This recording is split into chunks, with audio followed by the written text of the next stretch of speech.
यांचा पक्षप्रवेश जो आहे तो शिवसेनेच्या बाळासाहेब भवन कार्यालयात होतोय। आपल्यासोबत प्रकाश सुर्वे आपल्याबरोबर आहेत। आमदार प्रकाशजी, खरं तर सचिन अहिर यांचं पक्षात येणं किती महत्त्वाचं आहे, कारण की मोठा पक्षप्रवेश मानला जातोय वरळीतला हा सगळ्यात। आम्हाला खूप आनंद आहे की सचिन भाऊ अहिर एक तळागाळातले नेते आहेत, गिरणी कामगारांच्या मदतीला धावून जाणारे नेते आहेत। त्यांनी वेगवेगळी पदे विकसित केलेली आहेत, त्यामुळे ते आज आमच्या पक्षामध्ये आले, त्याचा आम्हाला प्रचंड आनंद आहे। परंतु आदित्य ठाकरे, उद्धव ठाकरे यांच्या अत्यंत जवळ असलेले सचिन अहिर आता तुमच्या गळाला लागत आहेत। काही अजून आमदार आहेत का विधानसभेमधले तुमच्या सभा? आमच्या साहेबांनी स्पष्ट संकेत दिले होते, ये तो झाकी आहे, पुरा पिक्चर बाकी आहे। त्यामुळे आता ही एक सुरुवात झालेली आहे, आगे आगे देखो होता है क्या। परंतु आदित्य ठाकरे, उद्धव ठाकरे यांना हा जबरदस्त झटका नाही का? ज्या पद्धतीने उद्धव ठाकरे हे संपूर्ण 6 खासदार जे फुटले तिकडे दौरा करायला गेलेले आणि ते येण्याच्या पूर्वीच ही सगळी घटना घडते।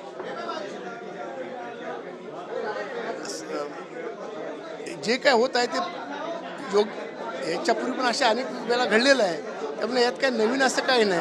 काँग्रेसने पण असं केलेलं आहे, BJP पण बरेच लोक घेतलेले आहेत, त्यामुळे आता सचिन अहिर आमच्यामध्ये आलेले आहेत।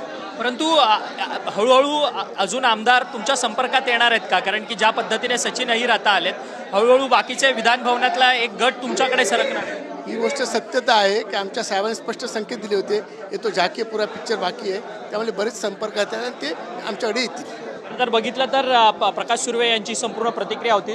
थोड्याच वेळानंतर सचिन अहिर यांचा पक्षप्रवेश जो आहे तो एकनाथ शिंदे यांच्या शिवसेनेमध्ये होणार आहे आणि त्याकरता संपूर्ण तयारी जी आहे ती झालेली असल्याचं पाहायला मिळते। आज सकाळीच खरं तर कलाटणी मिळालेली आहे संपूर्ण राज्याच्या राजकारणाला। सचिन अहिर यांनी महाविकास आघाडीकडनं न राहता महायुतीमधनं येत त्यांनी थेट उपसभापतीचा अर्ज जो आहे तो नामांकन अर्ज जो आहे तो भरलेला होता आणि या ठिकाणी आता हळूहळू सर्वच नेते मंडळी जे आहेत ते येताना पाहायला मिळतात आहेत। नीलम गोरे असतील प्रकाश सुर्वे असतील, संपूर्ण हे नेते मंडळी जे आहेत ते बाळासाहेब भवनाकडे या ठिकाणी आलेले आहेत। एकनाथ शिंदे देखील या ठिकाणी पोहोचलेले आहेत। थोड्याच वेळात या संपूर्ण पक्षप्रवेशाला जी आहे ती थोड्याच वेळानंतर सुरुवात होणार असल्याचं आपल्याला पाहायला मिळतं। मोठा माध्यमांचा घराणा या ठिकाणी आपल्याला पाहायला मिळतोय। थोड्याच वेळात या सगळ्या संदर्भातली अधिकृत घोषणा जी आहे ती त्यांच्याकडनं होणार आहे।